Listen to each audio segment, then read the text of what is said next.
So I know you guys gotta be tired of me saying that each episode of Apothecary Diaries seems to be keep getting better and better. And honestly, this episode, although it seemed a little shorter than all the rest, it was also sweet nonetheless. So Jinshi had the actual hard decision on what to do. Because if you remember Feng Ming, the woman that was executed for poisoning, come to find out, all of her relatives, anyone related to Feng Ming, was also punished. So it's not just her. Even though she says she worked alone, they found her relatives that were still alive and had varying degrees of punishments for them. And then in turn, because, she was dealing with honey and bees and was in the trade network, they literally found connections to anyone that's traded with her, bought stuff with her, had just any type of connections regarding her. And come to find out, one of them had to be Maomao. Because Momo's family does deal with trade and merchants and stuff, because, of course, her father is apothecary, he's got to buy stuff. And since they have at some point have been connected, now Momo's on the chopping block. Jinshi, once he learned of this, he had a real tough decision because he knows that she had come to Jinshi and said, if you need to give the order to execute me, do what you gotta do. Well, this conversation makes sense now because now he has the tough decision. He could have covered it up, but if he covered it up, that's a whole nother issue. Especially, he's like, would she even want that? So he had a tough decision and he did it. He fired Maomao. She didn't go out and beg. She just kind of told him that she, would like to stay. And of course, Jinshi was not in a good mood. And of course, after he did it, he was not happy. Because, he has a sense of duty. He has to do what he needs to do. And in this case, it was his job to dish out the punishments for anyone that had to deal with Feng Ming. It sucks the fact that it had to be girls and people that just did trade, regular trade, and come to find out, Maomao being part of that. And of course, this is his mood afterwards, because he was not happy. He was not happy at all. Because, we know he kind of has feelings for her, but his steward is basically saying that it's like he's a child and lost his favorite toy. Now, I'm sure Jinshi has gone around and toyed with people before and has little projects and things that he likes when playing around with certain girls or certain things, but you can kind of see that it's a little bit more important now. Maomao is actually more important to him, but that's not the half of it. That's just part of what's happened here. And Maomao gets dolled up, which honestly, as a person that really enjoys this series, I gotta say, anytime Maomao actually shows her true beauty, like they take the freckles off and they lighten her up, put on makeup on her, make her look way better, and make her look her natural self, man, I don't know what it is, but the artistry and the graphics and everything about it just makes her pop so well. Like, you can kind of tell that the animators had fun designing Maomao, because you can see where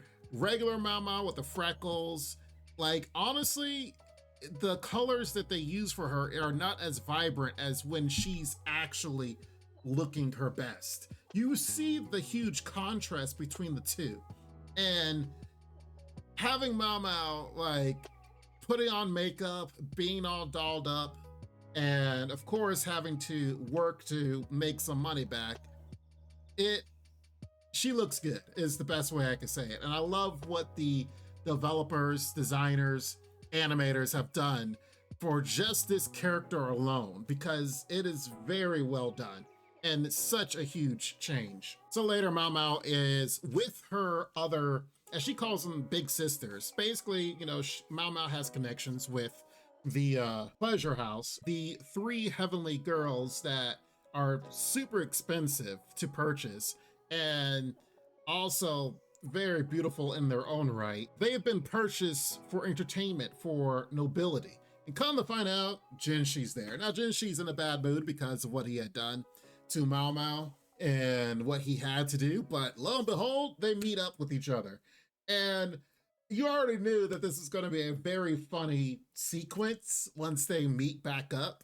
And he's like, "What are you doing here?" And then she's like, "Hey, you fired me. I gotta make money." And of course, there was a very funny sequence of him like, "Wait, have you had to do it?" It's pretty much what he inferred. And she's like, "Look, I don't have to take customers." They had a very funny exchange, but the funniest part is the indirect kiss they share because he's not supposed to touch them. So she gives him permission because he's been pushy. She's like, "Fine." And then he like touches her lips with his fingers and then kisses the part that touched her. Oh my God. Of course, this sends Maomao in a frenzy because she was definitely unaware of this happening. And he just now this truly is him toying with her.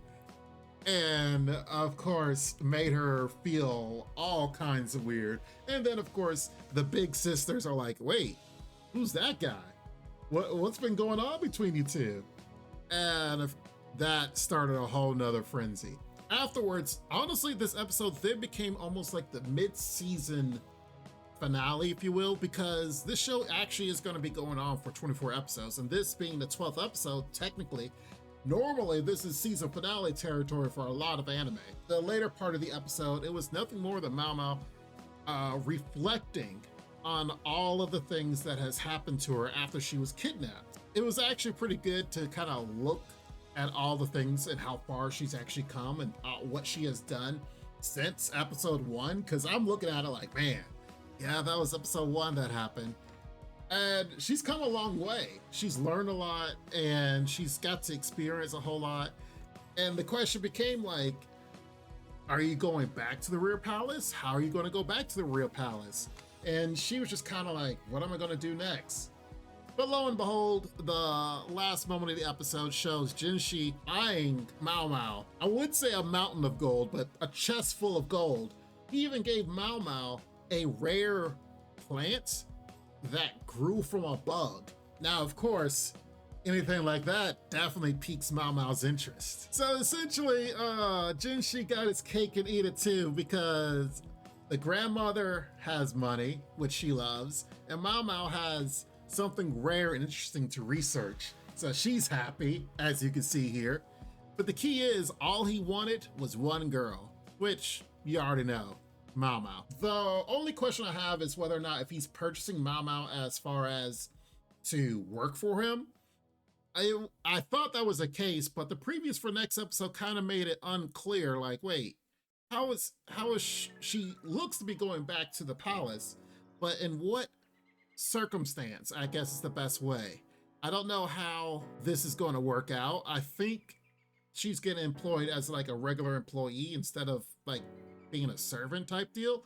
But I honestly we'll know more as far as on the next episode. Overall, I'm glad she's back. And I'm glad she's back in the service of Jinshi and those, because she enjoyed her services there.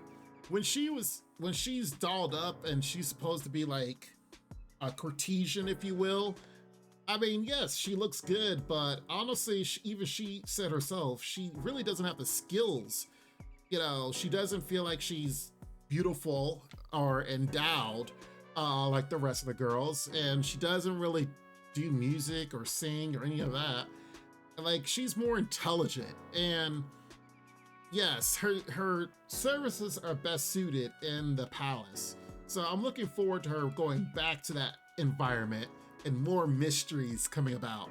I honestly said in my reaction that it would not surprise me if we get a new opening and a new closing next week, because most times when it has a show like this, 12 episodes is gone, maybe the next 12 episodes they change things up, show something new opening, new closing. I hope so, because honestly, the opening closing that we got this first time around was actually really good. So I don't know if it's going to be like that, but I would definitely enjoy it. And if it does, we'll definitely review and see how we feel about the new opening and closing. Otherwise, if they don't, hey, I don't mind being seduced every time I watch the opening, because it's really funny to see Maomao like actually enjoy dancing around and such. But Maomao is a character, and so is Jinshi. And the mysteries that they go about and solving, and honestly their courtship, I guess you could say, is actually pretty cool as well, because they do it very well, both the way the animation works and the writing, as far as in how they solve these cases. And even Maomao, even though she solves these cases, she knows more about the cases, yet she decides not to reveal them because she's just a woman in an age of where the man rules everything. So, and she's just a lowly commoner, if you will, next to these nobility and these people that actually have more power than her. So yes, great show, continues to be great, and I'm looking forward to the next 12 episodes as things continue on this season of Apothecary Diaries. That honestly, I'm hoping even when this does finish, that this is more of a season finale and not a series finale type deal. I don't know how long the manga goes for, but great show nonetheless. Tell me what you guys think. I really have enjoyed it thus far from episodes 1 to episode 12. I'm looking forward to episode 13 to 24 for the rest of the season. We'll see how things go, and we'll see in what direction do these two characters and the others work out and get into. You guys take care, and I hope you enjoyed this review. Please be safe, please take care of yourselves, and we'll be back for more analysis on this show and several others on the channel. Make sure you guys subscribe for more, as we'll definitely review a lot more. Take care, bye-bye for now. Make sure to check out the extra content on our Patreon page, and thanks to our current patrons. This ain't what you want, bitch, I'm a fucking phenomenon. Phenomenon.